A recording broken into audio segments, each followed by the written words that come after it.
Sir మీ పేరు? శ్రీనివాస్ రెడ్డి. ఏం చేస్తూ ఉంటారండి? వ్యవసాయం చేస్తాం. వ్యవసాయం చేస్తారు. ఏం సార్ ఈ గవర్నమెంట్ వచ్చిన తర్వాత అసలు రైతుల పరిస్థితి ఎలా ఉందంటారు? బా- 2 ఏళ్ళు అయిపోతుంది. బాగానే ఉందండి. అంటే గిట్టుబాటు ధర లేదు, ప్రధానంగా గిట్టుబాటు ధర కల్పించట్లేదు, ఇంకా పట్టించుకోవట్లేదు, రైతులు ఏమైనా పట్టించుకోవట్లేదు అని చెప్పి మాట్లాడుతున్నారు కదా.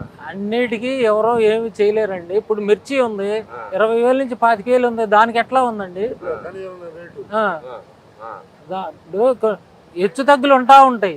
దాన్ని ఇప్పుడు గవర్నమెంట్ మార్నింగ్ చేసి దాన్ని రేట్లు కల్పించడానికి వాళ్ళు కూడా కృషి చేస్తుంటారు కండి. ఎవరు చూస్తా ఊరుకోరుగా. ఒక్కొక్క రైతులకి రేట్ లేదన్నారు. చంద్రబాబు నాయుడు గారు అక్కడికి వెళ్ళి రేటు ప్రకటించారు ఇంతని. మామిడి రైతుకి రేట్ లేదన్నారు. 9 రూపాయలు 7 రూపాయలు ఎంతో దానికి కల్పించి ఇచ్చేసారు. ఎక్కడండి రైతుకి మేలు చేయింది? అంటే అసలు మీ ఈ 2 ఏళ్లలో అసలు మీరు ఏం చూసారంటే ఏం జరిగిందంటే రాష్ట్రంలో అభివృద్ధి సంక్షేమ పథకాలు కానీ అది అభివృద్ధి ఎట్లా జరుగుతుంది? ఏ రోజుకి ఆ రోజు గవర్నమెంట్ అన్ని చేస్తానే ఉందండి. విమర్శ చేసేవాళ్ళు చేస్తానే ఉంటారు. వాళ్ళకేంది ఒకటే పని విమర్శించటం, లేని ఉన్నట్టు చెప్పటం, దాన్ని వాళ్ళు మేమే చేసామని చెప్పుకోవటం. ఏం చేశారో చెప్పమనండి వాళ్ళని. అమరావతి పరిస్థితి ఏమైందో తెలుస్తుందిగా. గాలికి వదిలేశారు. రైతులు అక్కడ నష్టపోయింది ఎవరండి? రైతులు నష్టపోయారా? ఎవరన్నా నష్టపోయారా? రైతులే కదా నష్టపోయింది. ఇది కాదంట 3 రాజధానులు అంటే 3 రాజధానులని ఎవరన్నా అడిగారండి? 3 రాజధానులని ఎవరు అడగలేదు కదా. ఇప్పుడు మావుగాని అని ఎవరన్నా అన్నారా? మావుగాని అంటే ఏంటండి అది అసలు? ఇక్కడ పెట్టే దాంట్లో పెట్టుబడులు దాంట్లో సగం పెడితే సరిపోద్ది అని చెప్పి వాళ్ళు మాట్లాడుతున్నారు కదా. నిజంగా సగం పెడితే ఎక్కడి నుంచి పెట్టుబడి పెడుతున్నారండి? గవర్నమెంట్ ద్వారా ఏం పెడతలేదుగా. గవర్నమెంట్ నాబార్డు కేంద్ర గవర్నమెంట్ నుంచి తీసుకొని సెంట్రల్ బ్యాంక్ అది ప్రపంచ బ్యాంక్ నుంచి తీసుకొని వాళ్ళు డెవలప్మెంట్ చేసి రైతులకి మేలు చేయాలని, ప్లాట్లు ఇవ్వాలని వాళ్ళు కృషి చేస్తుంటే ఓ పక్కన నువ్వేదేదో మాట్లాడతావు, ఏదో చెబుతావు. ఒక దాని మీద మీ స్టాండ్ ఏంది? ఇది దేని మీద ఉంది మీకు స్టాండ్? అసలు ఇప్పటికైనా వాళ్ళకి స్టాండ్ ఉందంటారా? ఉందా? లేదండి వాళ్ళకి. ఎంతసేపటికి పోతా మేము వస్తే నరికేస్తాం, పొడి చేస్తాం. అదే వాళ్ళ మాట. మరి ఇప్పటికీ చెబుతున్నారు కండి మేము వస్తే అభివృద్ధి జరిగింది. ఏం అభివృద్ధి జరిగిందండి? ఎక్కడ జరిగింది? పోలవరం పరిస్థితి ఏమైందండి? పోలవరం పరిస్థితి ఏమైంది? ఎక్కడుంది? మరి ఇక్కడ అసలు పంట కాలువలు కానీ రోడ్ల పరిస్థితి రాష్ట్రంలో ఏ రకంగా అధ్వానంగా తయారైనాయండి రోడ్లు. పంట కాలువలు ఎక్కడన్నా కానీ బాగు చేసిన దాఖలాలు ఉన్నాయా? అన్నమయ్య ప్రాజెక్టు కొట్టుకెళ్ళింది. దాన్ని ఏమన్నా నిర్వాసితులకు కానీ ఆ ప్రాజెక్టు మళ్ళీ దాన్ని ఏమన్నా చేయటం కానీ ఏమన్నా చేయగలిగారా? చేశారండి? ఎక్కడైనా కాలువలు ఆధునీకరణ చేశారా? కాలువలు అన్నీ వదిలేశారు. రైతులు ఎట్లాగా పారుదల అవుతాయండి వాటర్ గత 5 సంవత్సరాల్లో? ఎక్కడ ఏం చేశారో? ఎంతసేపటికి నేను డబ్బులు ఇచ్చా, బటన్ నొక్కాను, వాళ్ళకి డబ్బులు ఇచ్చానంటే డబ్బులు ఇస్తే పనులు అవుతాయండి. అప్పులు తెచ్చి నువ్వు అప్పులు తెచ్చావు కదా, ఎవరికి ఇచ్చావు డబ్బులు? ఏం చేసావు? డెవలప్మెంట్ పంచితే సరిపోతుందండి? పంచితే డెవలప్మెంటా? పంచితే డబ్బులు రోజు తింటా ఉంటే రోజు అది నిలబడిద్దండి. అది మరి ఈరోజు చూస్తా ఉన్నాం. నిన్న మన అంబటి రాంబాబు గారు మాట్లాడుతూ ఉన్నాడు. అయితే మన నీటిపారుదల శాఖ మంత్రి రామానాయుడు గారు వెళ్ళినా కూడా దాన్ని కూడా ఆయన ఫోటోలు దిగడానికి వెళ్ళాడు. రామానాయుడు గారు ఏ రకంగా చేస్తున్నారో, అంబటి రాంబాబు గారు ఏం చేశారో ఆ రివ్యూ చూసుకుంటే తెలిసిద్దండి. వాళ్ళు ఏం మాట్లాడారో అసెంబ్లీలో రామానాయుడు గారు ఏ రకంగా ఎట్లాగా ప్రాజెక్టులు మొత్తం పర్యవేక్షిస్తా ఎట్లా చేస్తున్నారో చూస్తే తెలుసుద్దండి. వాళ్ళు ఎప్పుడన్నా వెళ్ళి ప్రాజెక్టుల దగ్గరికి ఏంటి ఏ పని ఎంతవరకు వచ్చిందని ఎప్పుడన్నా చూసారండి? మరి ఈ రోజు ఆయన అన్నారు కదండి, రాసి పెట్టుకోండి 2000 సంవత్సరానికి 19కో 24కో పోలవరం పూర్తి చేస్తాం, రాసుకో అన్నాడు కదండి. ఆ రాసుకోవటం ఏమైందండి? మరి ఈ రోజు కూడా మీ దగ్గర శంకుస్థాపన నడుస్తుంటుంది. దాని మీద కూడా అక్కడ శంకుస్థాపనలు అవ్వట్లేదు, ఏం డెవలప్ కావట్లేదు అని చెప్తా ఉన్నారు. మరి అంటే 2 సంవత్సరాలు అయ్యేది కాదండి, ఇది నిరంతర ప్రక్రియ. 5 సంవత్సరాలు 3 సంవత్సరాల్లో ఇది అవ్వదు. అంటే ఆ క్లారిటీ మీకు ఉందండి? మాకుందండి.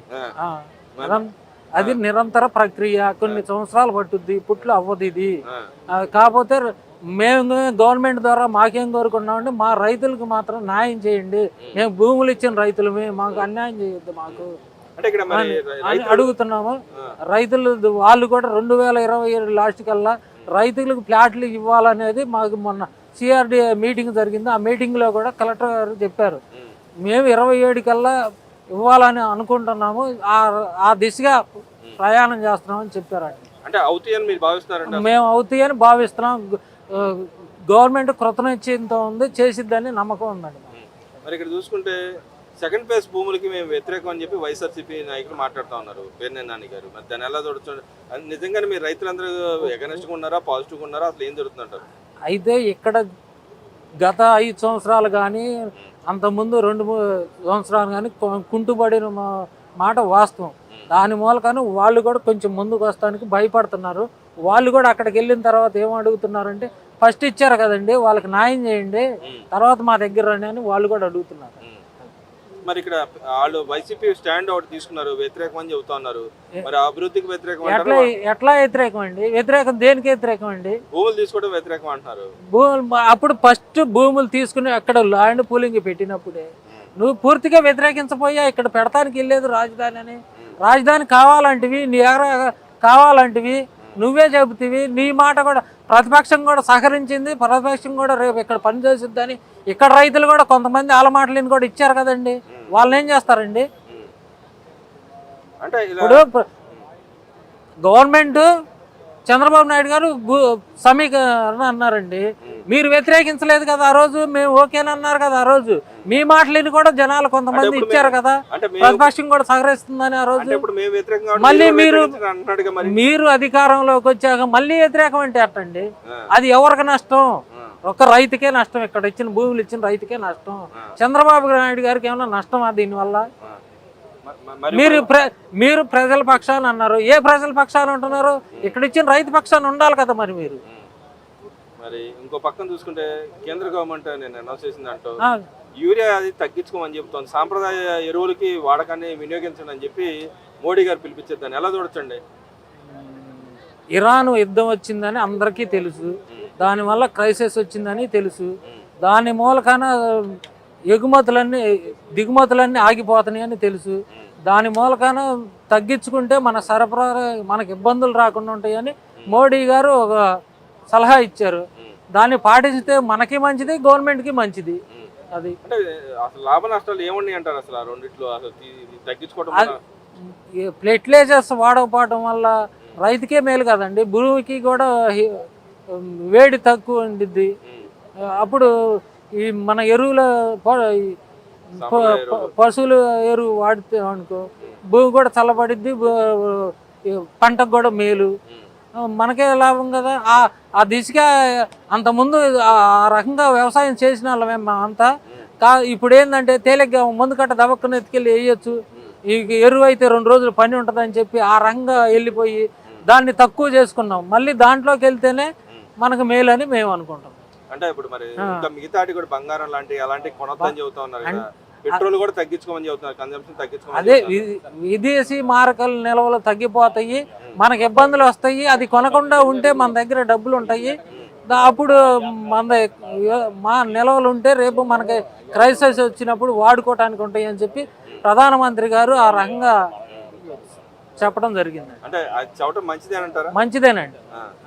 మరి మంచిది కాకపోతే వాళ్ళు ఏం ప్రధానమంత్రుల స్థాయిలో ఉండి ఎవరికి ఇంటర్నేషనల్ ఊరికి ఇవ్వరు కదండి.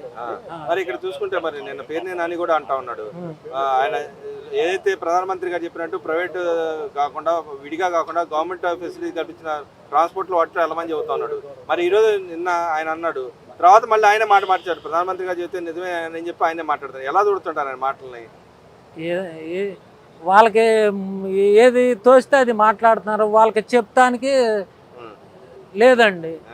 వాళ్ళు ఇప్పుడు ఏది మాట్లాడతారో వాళ్ళకే తెలియదు, వాళ్ళకి స్టాండ్ లేదు కదండి మాట్లాడటానికి.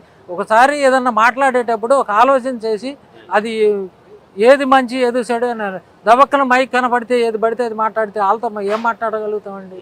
మరి ఇంకో పక్కన ఇవాళ ఫైనల్గా మోడీ గారు కూడా ఆయన ఏదైతే ప్రజలకు సలహా ఇచ్చాడు ఆయన కూడా అవలంబించడానికి వాళ్ళ నుంచి క్యామ్యాన్ కానీ గవర్నమెంట్ ఎంప్లాయీస్ కానీ ఆయన తగ్గించుకోవడం జరుగుతుంది.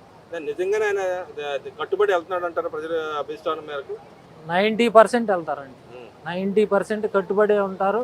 ఆ దిశగా కూడా నరేంద్ర మోడీ గారు పనిచేస్తున్నారు. ఆ దిశగా కూడా వారి పరిపాలన ఉందండి, బాగుంది.